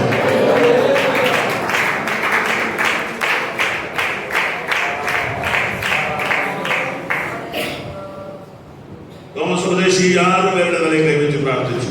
അവർ 6 പേര് സ്നാനപ്പെട്ടു. പിന്നത്തേതിൽ 5 കൊല്ലം കഴിഞ്ഞ് കള്ളു മേടിച്ചു കൊടുത്ത വക്കീൽ സ്നാനം. ഇതാണ് പെന്തക്കോസ്ത്. ഇതാണ് പെന്തക്കോസ്ത്.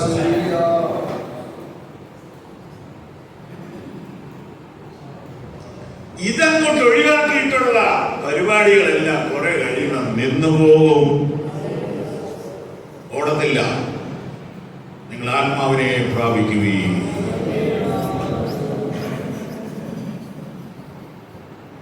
വാര്യപുര യോനാച്ചൻ എന്നൊരു ദൈവദാസൻ ഉണ്ടായിരുന്നു. അനുഭവങ്ങളും കൂടെ പറയാറും തത്വം മാത്രം പറഞ്ഞുകൊണ്ട് കാര്യമില്ല. കേരളക്കരയിൽ ജീവിച്ചിരുന്ന ദ്രവ്യാഗ്രഹമില്ലാത്ത, അധികാരമോഹമില്ലാത്ത, കൃത്യമായ ദൂതുകൾ പറയുന്ന ഒരു പ്രവാചകനായിരുന്നു വാര്യപുരം യോനാച്ചൻ. ഞാൻ കണ്ടിട്ടില്ല, പക്ഷെ എൻ്റെ സഹപ്രവർത്തകർ ഞങ്ങളെ അറിവാണ്. ഞാൻ കാണാഞ്ഞതും പോകാഞ്ഞതും അങ്ങനത്തെ ഒരു സാഹചര്യമായിരുന്നു അന്ന്. അദ്ദേഹത്തിന്റെ അനിയൻ PS ശാമുവേൽ അതേപോലെ തന്നെ മറ്റൊരു മനുഷ്യനായിരുന്നു. അദ്ദേഹം വിവാഹം ചെയ്തിരുന്നില്ല. അദ്ദേഹം ദൈവാത്മാവ് പറയുന്നതനുസരിച്ച് പോകുന്ന ആളാണ്. അത് കാരണം മോശനാണെന്ന് ആളുകൾക്ക് തോന്നുന്നു. പത്തനംതിട്ട ഭാഗത്തു നിന്ന് പുറപ്പെട്ട് ജോർജ് പാസിന്റെ പിതാവൊക്കെ അവിടെ അദ്ദേഹത്തിന്റെ വീട്ടിൽ പോയി താമസിച്ചിട്ടുണ്ട് അല്ലേ. പോയി അങ്ങനെ തമിഴ്നാട് പോയി, കർണാടക പോയി, എവിടെയെങ്കിലുമൊക്കെ ഓരോ ഫെയ്ത്തോകളിൽ പോയി താമസിക്കും, പ്രാർത്ഥിക്കും, പ്രസംഗിക്കും. അങ്ങനെ പോയി റായ്പൂരെത്തി. റായ്പൂർ എന്ന് പറഞ്ഞ് ഛത്തീസ്ഗഡിന്റെ തലസ്ഥാനം. റായ്പൂരെത്തി. റായ്പൂർ എന്നൊരു പട്ടണമല്ല, ഛത്തീസ്ഗഡ് എന്നൊരു സ്റ്റേറ്റ് അല്ല, MP-യുടെ ഒരു ഭാഗമാണ്. അതുകൊണ്ട് റായ്പൂര് അറിയപ്പെടാത്തൊരു ഗ്രാമമാണ്. അവിടെ ഒരു വീട് വാടകയ്ക്ക് എടുത്തു. വാടക കൂടാതെയോ പുരാതന കത്തോലിക്കരുടെ ഒരു വീടാണ്. ആ വീട്ടിലിരുന്ന് 21 ദിവസത്തെ ഉപവാസം. ആരും തന്നെ ഇല്ല. ഇതൊക്കെ ഒരു ആത്മനിയോഗത്തിന്റെ പോക്കാണ്. ഞാൻ അവിടെ പോയി അവിടുന്ന് അദ്ദേഹത്തിന്റെ 5 പുസ്തകം മേടിച്ചോണ്ട് വന്നു. ഇപ്പൊ എൻ്റെ ഒരെണ്ണം പോലും ഇല്ല. ആരുടെയും കയ്യിലുണ്ടെങ്കിൽ എനിക്ക് ഒരെണ്ണം തിരിച്ചു തരണം. നിനക്ക് കൂടെ പറഞ്ഞുകൊണ്ടിരിക്കുക, അവിടെ നിൽക്കട്ടെ. അദ്ദേഹം അവിടെ ഇരുന്ന് പ്രാർത്ഥിച്ചു. ചരിത്രത്തിൽ നടന്ന സംഭവം ആ കെട്ടിടത്തിൻ്റെ മുകളിൽ തീ കത്തുന്നത് കണ്ടുകൊണ്ട് നാട്ടുകാർ ഓടിക്കൂടി. തീ കെടുത്താൻ വന്നപ്പോൾ അതിനകത്തൊരു വെള്ളവസ്ത്രം ധരിച്ച ഉപദേശി മുട്ടിന്മേൽ നിന്ന് പ്രാർത്ഥിക്കുന്നു. ആ വീടിൻ്റെ ഉടമസ്ഥൻ PS ശാമേലിനോട് പറഞ്ഞു, ഈ വീട് നിങ്ങൾക്ക് തന്നേക്കാം. PS ശാമേൽ പറഞ്ഞു, ഞാൻ പ്രാർത്ഥിച്ചിട്ട് പറയത്തുള്ളൂ. അദ്ദേഹം ആ വീട് വാങ്ങിയില്ല. അതിൻ്റെ അടുത്ത് 1 ഏക്കർ സ്ഥലമോ എന്തോ വാങ്ങി ആലയം പണിതു. 2000-ഓളം ആളുകൾ ഇപ്പോൾ ആ ചർച്ചിലുണ്ട്. ഞാനും ജോജോ പാസ്റ്ററും കൂടെ അവിടെ പോയിട്ടുണ്ട്. ആ വീട്, ആ കത്തോലിക്കരുടെ വീട് ഇപ്പോൾ കാട് കയറി അടഞ്ഞു കിടക്കും. അതിൻ്റെ ഉടമസ്ഥർക്ക് പേടിയാ, ദൈവം ഇറങ്ങിയ സ്ഥലമാണ്, ഞങ്ങൾക്ക് വേണ്ട. അങ്ങനെ കിടക്കുന്നു ആ സ്ഥലം. ഇതെല്ലാം ചരിത്രമാണ്. അതുകൊണ്ടാണ് ഇതിനെ തീയെന്ന് വിളിക്കാൻ എനിക്ക് സന്തോഷം. തീയെന്ന് പറയാൻ ഒരു വിഷമമില്ല. ആ ഒരു അനുഭവം വീണ്ടും ഉണ്ടാകട്ടെ എന്ന് പ്രാർത്ഥിക്കുന്നു. നമ്മുടെ സഭകളിലെല്ലാം ഒരു ഫയർ അനോയിന്റിംഗ് ഉണ്ടാകട്ടെ എന്ന് പ്രാർത്ഥിക്കുന്നു.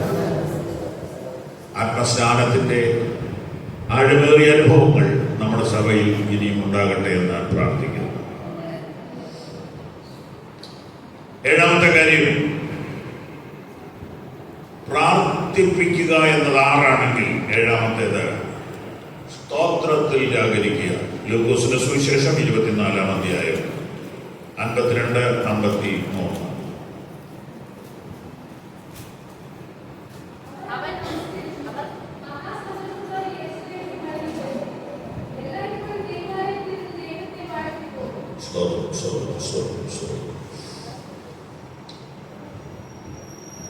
ഞാൻ വായിക്കാം 24-49. എൻ്റെ പിതാവ് വാഗ്ദത്തം ചെയ്തതിനെ ഞാൻ നിങ്ങളുടെ മേൽ അയക്കും. നിങ്ങളോ ഉയരത്തിൽ നിന്ന് ശക്തി ധരിക്കുവോളം നഗരത്തിൽ പാർപ്പീനെന്ന് അവരോട് പറഞ്ഞു. കർത്താവ് സ്വർഗാരോഹണം ചെയ്യുന്നതിന് തൊട്ട് മുമ്പ് ക്രിസ്തീയ സഭയോട് പറയുകയാണ്, ആർക്കെങ്കിലും സംശയം ഉണ്ടെങ്കിൽ തുറന്നു നോക്കണേ. ഒത്തിരി പറഞ്ഞില്ലെങ്കിലും ഉള്ളത് ക്ലിയർ ആയിട്ട് പറയട്ടെ. ലൂക്കോസ് 24:49. എൻ്റെ പിതാവ് വാഗ്ദത്തം ചെയ്തതിനെ ഞാൻ നിങ്ങളുടെ മേൽ അയക്കും. നോക്കൂ, അതിൻ്റെ ആ ക്രമം, ഓർഡർ.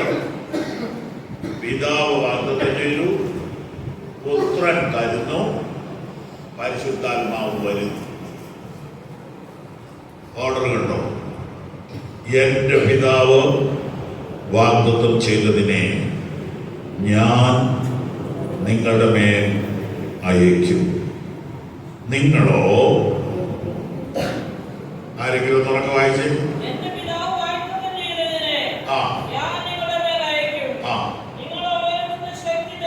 അപ്പോൾ നമുക്കൊന്ന് മനസ്സിലാക്കി പോവാം. എൻ്റെ പിതാവ് വാഗ്ദത്തം ചെയ്തതിനെ ഞാൻ നിങ്ങളുടെ മേൽ അയക്കുമ്പോൾ സംഭവിക്കുന്ന എന്താണ്? ഉയരത്തിൽ നിന്ന് ശക്തി ലഭിക്കും. കേട്ടോ? അപ്പൊ ഉയരത്തിൽ നിന്ന് ശക്തി ലഭിക്കുന്ന അനുഭവമാണ് ആത്മസ്നാനം. ഉയരത്തിൽ നിന്ന് ശക്തി ലഭിക്കുന്ന അനുഭവം. നിങ്ങളോ ഉയരത്തിൽ നിന്ന് ശക്തി ധരിക്കുവോളം നഗരത്തിൽ പാർപ്പി. ശക്തി ധരിച്ചിട്ടേ നിങ്ങൾ ഇവിടെ നിന്ന് പോകാവൂ എന്ന് പറഞ്ഞു. ഇങ്ങനെ പറഞ്ഞിട്ട്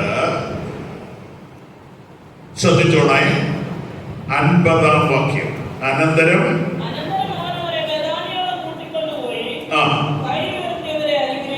കൈ രണ്ട് ഉയർത്തി അവരെ അനുഗ്രഹിച്ചു.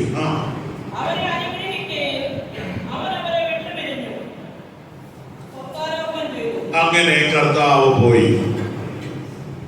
നിങ്ങൾ എന്റെ കൂട്ടത്തിൽ പറഞ്ഞേ, അടുത്ത് എന്ത് ചെയ്തു അവര്? മഹാസന്തോഷത്തോടെ യെരൂശലേമിലേക്ക് മടങ്ങിച്ചെന്ന് എല്ലായ്പ്പോഴും ദൈവാലയത്തിൽ ഇരുന്ന് ദൈവത്തെ സ്തുതിച്ചുകൊണ്ടിരുന്നു. എന്തിനു വേണ്ടി? ഉയരത്തിൽ നിന്ന് ശക്തി ധരിക്കുവോളം. അങ്ങനെയാണെങ്കിൽ സ്തുതിയും സ്തോത്രവും ഇതിനുള്ള ഒരു മാർഗമാണ്. നിന്റെ വായ വിസ്താരത്തിൽ തുറക്കാം, ഞാൻ അതിനെ നിറയ്ക്കും. എല്ലാറ്റിനും സ്തോത്രം ചെയ്യുക. നമ്മളാരും പൂർണ്ണരല്ല. പെണ്ണമ സന്യാസിക്ക് പറ്റിയ പോലെ അബദ്ധം പറ്റരുത്. പണ്ടൊരിക്കൽ എനിക്ക് നല്ലവണ്ണം അറിയാവുന്ന ഒരു ദൈവദാസൻ യുവാക്കളുടെ മീറ്റിംഗിൽ ക്ലാസ് എടുക്കുകയാണ്. പരിശുദ്ധ ആത്മാവാണ്, അത് പരിശുദ്ധർക്കേ കിട്ടുന്നു. കൊളാക്കിയല്ലോ എന്നോ പറഞ്ഞാൽ ദേഷ്യപ്പെടുകയും ചെയ്യും. പരിശുദ്ധരാരും ഇല്ല ഭൂമിയിൽ, ദൈവം ഒഴികെ ആരും പരിശുദ്ധരല്ല. പരിശുദ്ധാത്മാവിഷയം കിട്ടണേ പരിശുദ്ധരാകണമെന്ന് പുള്ളി പാവം ആത്മാർത്ഥതോണ്ട് പറയുന്ന പക്ഷെ തെറ്റാണ്. നമ്മൾ പരിശുദ്ധരായിട്ടല്ല നമുക്ക് പരിശുദ്ധാത്മാവിനെ കിട്ടുന്നത്. നമ്മളെല്ലാം കുറവുള്ളവരാന്നേ. ആത്മാവ് വന്ന് കഴിഞ്ഞാൽ നമ്മൾ പെർഫെക്റ്റ് ആകുന്നത്. അപ്പൊ ഈ വിഷയത്തിലൊക്കെ അറിവില്ലായ്മ ധാരാളം എഴുന്നള്ളിക്കാറുണ്ട്. അത് ഇതിനൊരു വലിയ കുഴപ്പം പിടിച്ച കാര്യമാണ്. ഒരാൾ ചെന്ന് അദ്ദേഹത്തോട് പറയുക, യോഗം കഴിഞ്ഞപ്പോൾ ഞാൻ ഇവിടെ ചേർത്ത് നടന്നതാണ് പാസ്റ്റർ, ഞാൻ 5 കൊല്ലമായിട്ട് അതേ ഇത് പരിശുദ്ധ ആത്മാവാണ്, ഇതങ്ങനെ എല്ലാവർക്കും കിട്ടുക. പുള്ളിക്ക് ഉള്ളതോടെ പോയി, ആകെ ഇച്ചിരി ഉണ്ടായിരുന്നതോടെ പോയി കിട്ടി. അപ്പൊ ഈ വിഷയത്തിലെ പിടി വ്യാജവൈദ്യന്മാരുടെ ഒരു ചെറിയ ശല്യം ഇതിനകത്തുണ്ട്. സ്വതന്ത്രം അവർ മടങ്ങി വന്ന ദേവാലയത്തിൽ ഇത് സ്വതന്ത്രം ചെയ്തിട്ടുണ്ട്. സ്വതന്ത്രം സ്വതന്ത്രം സ്വതന്ത്രം സ്വതന്ത്രം സ്വതന്ത്രം സ്വതന്ത്രം സ്വതന്ത്രം സ്വതന്ത്രം സ്വതന്ത്രം സ്വതന്ത്രം സ്വതന്ത്രം സ്വതന്ത്രം സ്വതന്ത്രം സ്വതന്ത്രം. ബൈബിൾ എന്ത് പറയുന്നു അത് അതുപോലെ ചെയ്തു. ഒന്നും പേടിക്കണ്ട, പേടിക്കണ്ട. നിങ്ങൾക്ക് എന്നെ എത്ര പേടി. വണ്ടിയിൽ ഇരിക്കുമ്പോൾ ഫുൾ ടൈം സ്തോത്രം പറ, കിടക്കുമ്പോൾ ഉറക്കം വരുന്നത് വരെ സ്തോത്രം പറ, വണ്ടി ഓടിക്കുമ്പോൾ സ്തോത്രം പറ. നിന്റെ നാവിന്മേൽ ദൈവം അന്യഭാഷ തരും. നിന്റെ നാവിന്മേൽ ദൈവം അന്യഭാഷ തരും. നീ സ്തോത്രത്തിൽ ജാഗരിച്ചുകൊണ്ടിരിക്കുമ്പോൾ നിന്റെ നാവിന്മേൽ അന്യഭാഷ വരും. സ്തോത്രം ചെയ്തുകൊണ്ടിരുന്നു. 8ാമത്തെ കാര്യം അത് തിയറിയാണ്. തിയറി അത് നമുക്കൊക്കെ ഉള്ളതാണ്, എന്നാലും ഒരു ക്ലാസ് എന്ന നിലയിൽ നോട്ട് ചെയ്യാം. യോഹന്നാൻ 14:15. നിങ്ങൾ എന്നെ സ്നേഹിക്കുന്നു എങ്കിൽ വായിച്ചു അടുത്തത്. എന്നാൽ എന്ന് പറഞ്ഞാൽ നിങ്ങൾ എന്നെ സ്നേഹിക്കുന്നു എങ്കിൽ, നിങ്ങൾ എന്റെ കൽപ്പനകളെ കാത്തുകൊള്ളുന്നു എങ്കിൽ ഞാൻ പിതാവിനോട് ചോദിക്കും. വായിച്ചു.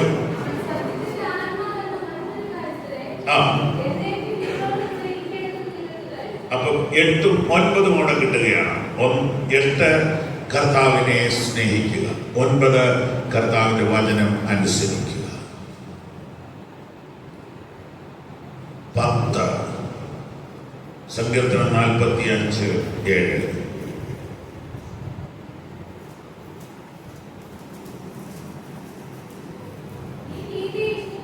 നീതിയെ ഇഷ്ടപ്പെട്ട് ദുഷ്ടതയെ വെറുക്കുന്നു. അതുകൊണ്ട് ദൈവം, നിന്റെ ദൈവം തന്നെ നിന്റെ കൂട്ടുകാരിൽ പരമായി നിന്നെ ആനന്ദ തൈലം കൊണ്ട് അഭിഷേകം ചെയ്യും. അപ്പോൾ അഭിഷേകത്തിനുള്ള 10ാമത്തെ വ്യവസ്ഥ, നീതിയെ ഇഷ്ടപ്പെടുക, ദുഷ്ടതയെ വെറുക്കുക. സ്വതന്ത്രം സ്വതന്ത്രം സ്വതന്ത്രം സ്വതന്ത്രം സ്വതന്ത്രം.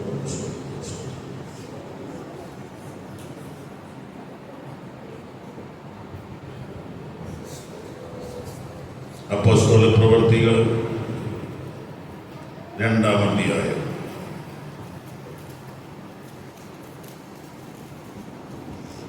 33 വാക്യം.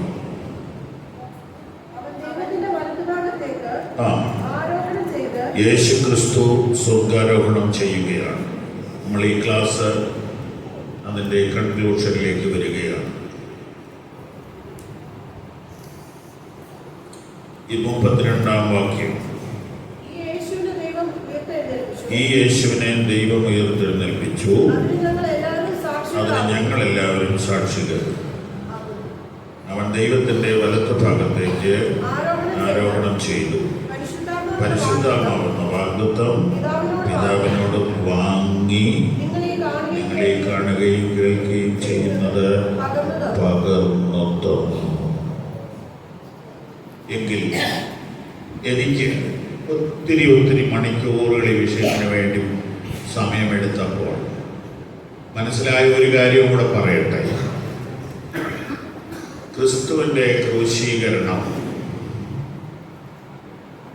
അന്വർത്ഥമാക്കുന്നത് പരിശുദ്ധാത്മ സ്നാനത്തിലൂടെയാണ്. എന്നെ ഒന്ന് കേട്ടെ. യേശു ഭൂമിയിലേക്ക് വരുന്നു.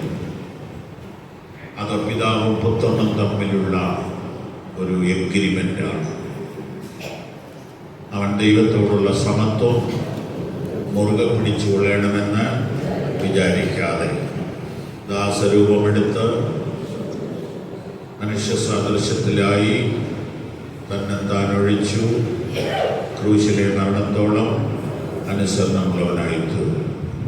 അങ്ങനെ അവൻ മരിച്ചു, അവൻ അടക്കപ്പെട്ടു, അവൻ ഉയർത്തെഴുന്നേറ്റു, അവൻ സ്വർഗത്തിലേക്ക് ചെന്നിട്ട്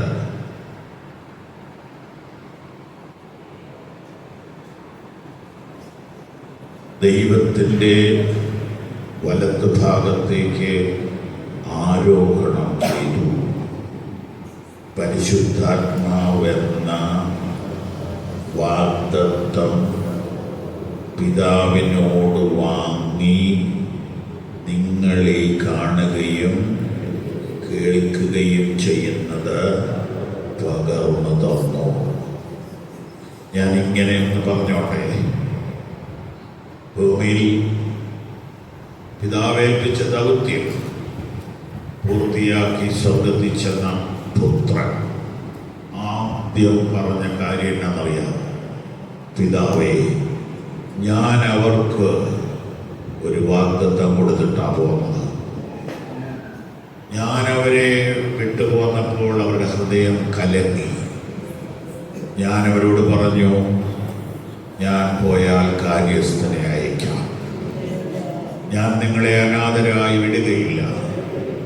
പാപത്തെക്കുറിച്ചും നീതിയെക്കുറിച്ചും ന്യായവിധിയെക്കുറിച്ചും ബോധം വരുത്തുന്ന കാര്യസ്ഥനെ കൊടുക്കാമെന്ന് ഞാൻ പറഞ്ഞിട്ടുണ്ട്. അതുകൊണ്ട് പിതാവേ, അതിഞ്ഞ് താ. 33 വായിക്കാം ഒരിക്കൽ കൂടെ. അപ്പം യേശു സ്വർഗത്തിൽ പിതാവിന്റെ അടുക്കലെത്തി. പരിശുദ്ധാത്മാവെന്ന വാഗ്ദത്തം പിതാവിനോട് ചോദിച്ചു മേടിച്ചു. പിതാവേ, അതിന് താ.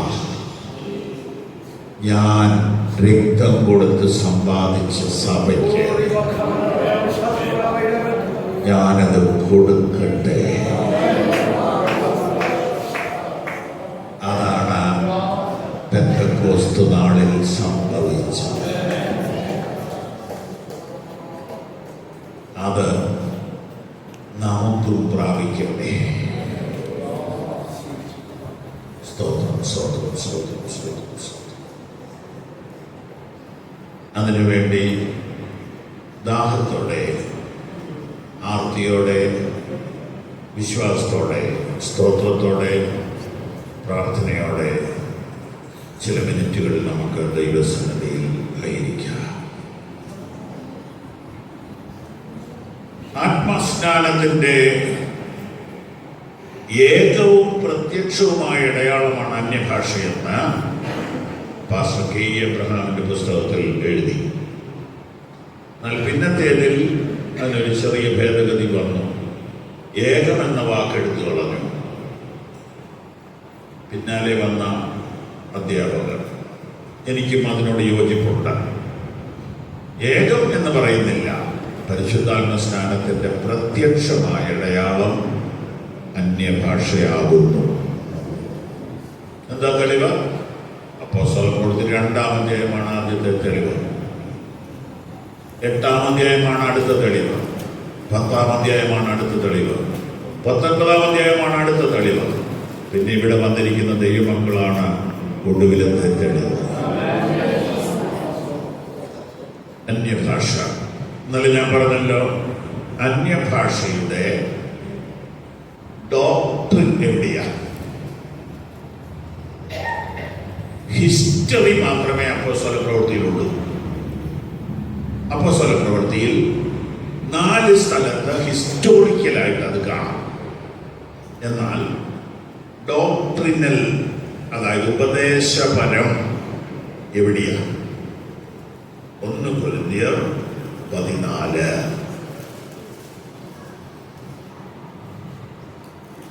തിരുവെഴുത്തിൽ സംഭവങ്ങൾ മാത്രമായിട്ട് ഒരു കാര്യവും പഠിപ്പിക്കാൻ ഒക്കത്തില്ല. ഉപദേശത്തിലുണ്ടെങ്കിലേ നാം അത് അംഗീകരിക്കത്തുള്ളൂ. അതിന് ഡോക്ട്രിനലായിട്ടുള്ള ഭാഗം 1 കൊരിന്ത്യർ 14. അതിന്റെ നെഗറ്റീവായ കാര്യം ഇപ്പൊ പറയുന്നില്ല, പോസിറ്റീവായ കാര്യം പറയാം. 1 14 ഒന്ന് വായിച്ചോട്ടെ. ആ ആ പ്രിയപ്പെട്ട സഹോദരി സഹോദരന്മാരെ, ഈ വാക്യം നിങ്ങൾക്ക് മനസ്സിലായോ?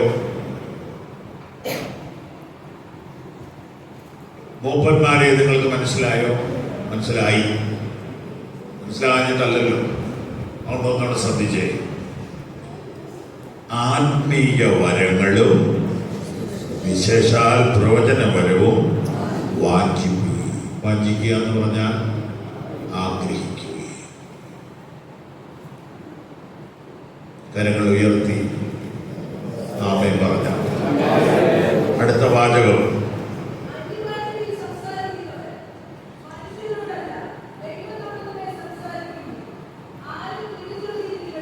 അപ്പൊ ഇവിടെ വന്നപ്പോഴാണ് ഇതിന്റെ ഡോക്ട്രിൻ കിട്ടുന്നത്. അപ്പോസ്തലപ്രവൃത്തിയിൽ എഴുതിയിരിക്കുന്ന അവിടെ വന്ന എല്ലാവർക്കും തിരിഞ്ഞു കാണും. ഇന്നും തിരിയുന്നുണ്ട്.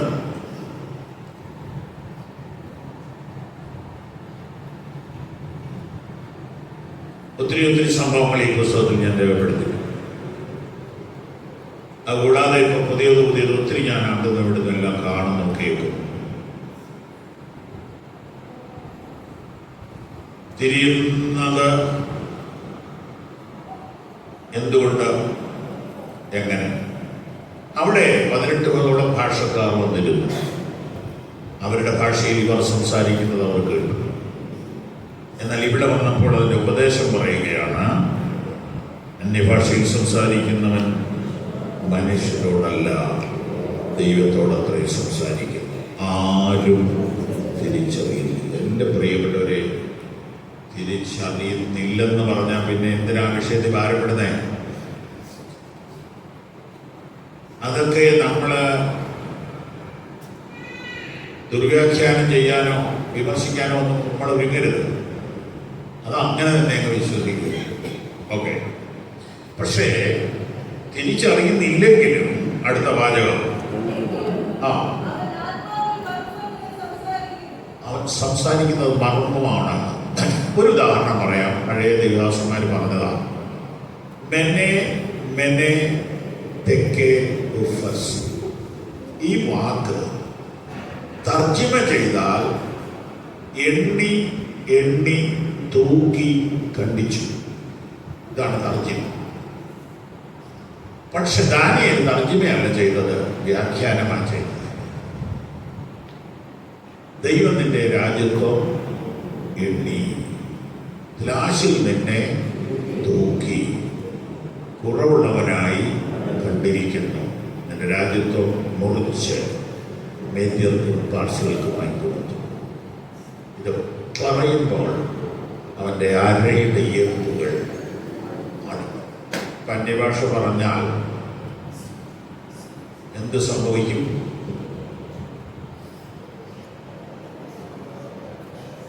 ഇവിടെ ഇപ്പം ഇവിടെ ഇരിക്കുന്ന ആരുടെ പഴിയെന്ന അര മുറുക്കിയ മതി. അന്ധകാര ശക്തികൾ, ദേശത്തെ വാഴ്ചകൾ, അധികാരങ്ങൾ, അവരുടെ ആധിപത്യങ്ങൾ ഇളകും.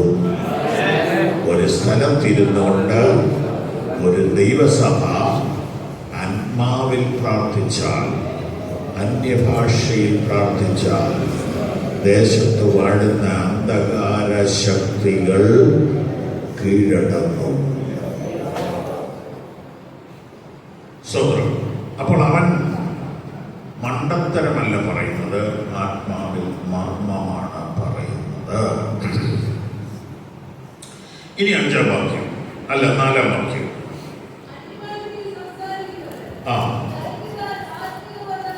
അതാണ് അടുത്ത കാര്യം. ആത്മീയ വർദ്ധനം വേണോ? അന്യഭാഷയിൽ പ്രാർത്ഥിക്കുക. ഇനി 5-ാം വാക്യം.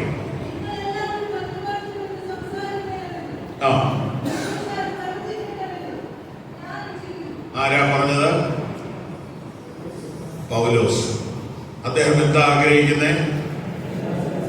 സഭയിലുള്ള എല്ലാവരും അന്യഭാഷയിൽ സംസാരിക്കണമെന്നോ പ്രവചിക്കണമെന്നോ അദ്ദേഹം ഇച്ഛിക്കുന്നു. അത് തന്നെ ഞാനും ഇച്ഛിക്കുന്നു, ഞങ്ങളെല്ലാവരും ഇച്ഛിക്കുന്നു. ദൈവദാസന്മാരുടെ ആഗ്രഹം അതാണ്. അങ്ങനെ ഒരു സഭയാണെങ്കിൽ ആ സഭ ദേശത്തെ കീഴടക്കും. ആ സഭ ശത്രുവിനെ ജയിക്കും. ആ സഭ അനുദിനം വളരും. ആ സഭ പാതാള ഗോപുരങ്ങളെ കീഴടക്കും.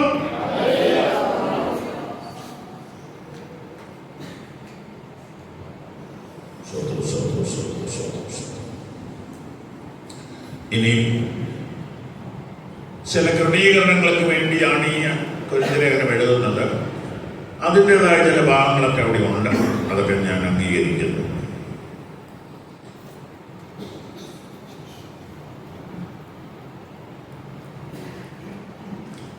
പതിനാലിന്റെ 18 വായിച്ചോട്ടെ. നിങ്ങളെല്ലാവരിലും അധികം ഞാൻ അന്യഭാഷകളിൽ സംസാരിക്കുന്നത് കൊണ്ട് ഞാൻ ദൈവത്തെ സ്തുതിക്കുന്നു.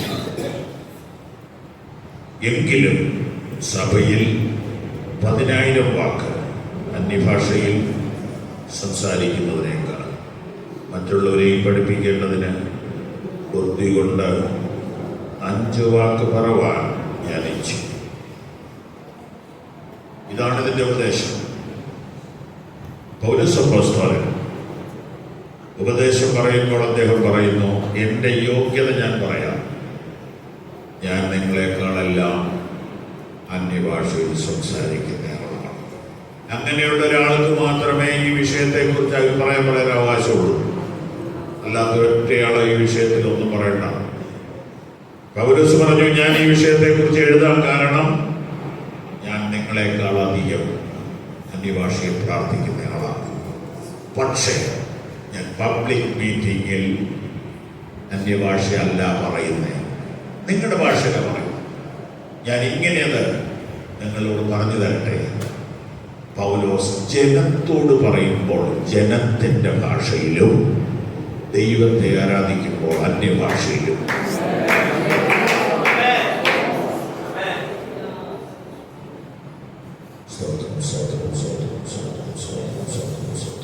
ഇനി അധ്യായം അവസാനിപ്പിക്കുന്നത് വരാം. 39. അതുകൊണ്ട് സഹോദരന്മാരെ, പ്രവചനവരം വാഞ്ചിപ്പിൻ. അന്യഭാഷകളിൽ സംസാരിക്കുന്നവർ വിലക്കുകയും അരുത്. സകലവും ഉചിതമായും ക്രമമായും നടക്കട്ടെ. അതിനു വേണ്ടിയാണ് ഇത് എഴുതിയത്. Everything should decent and to be order. എല്ലാം ഡീസൻ്റ് ആയിരിക്കണം, ഓർഡറിലായിരിക്കണം. വചനം പറയാനുള്ള സമയം അതിന് കൊടുക്കണം, ആരാധനയ്ക്കുള്ള സമയം അതിന് കൊടുക്കണം, പ്രാർത്ഥനയ്ക്കുള്ള സമയം കൊടുക്കണം. വിടുതലിന്റെ ശുശ്രൂഷയ്ക്ക് സമയമെടുക്കണം. എല്ലാറ്റിനും ഒരു ടൈമിംഗ് ഉണ്ട്.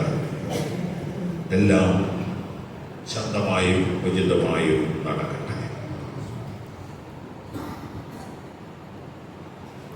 നമുക്ക് അടുത്ത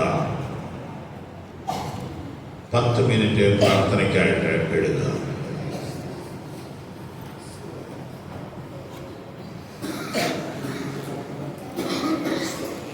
എല്ലാവരും അവരവരുടെ ഭാഷയിൽ ദൈവത്തോട് പ്രാർത്ഥിച്ചിട്ട് ഇതുവരെ കേട്ട കാര്യങ്ങൾ ഓർമ്മയിൽ വെച്ചുകൊണ്ട് സ്തോത്രത്തിൽ ജാഗരിക്കാം.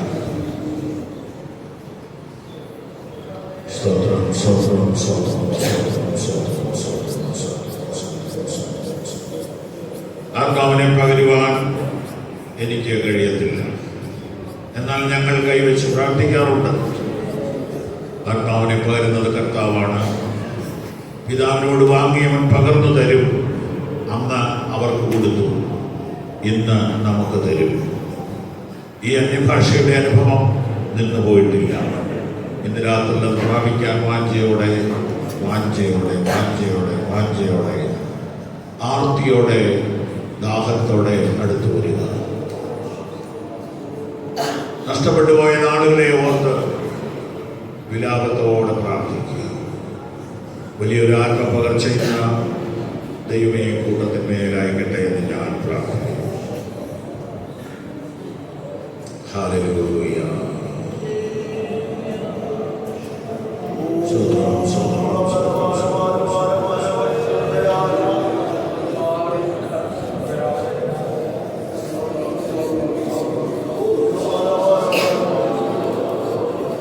പുതിയ പാട്ട് യോനാദാനൊക്കെ അറിയാം.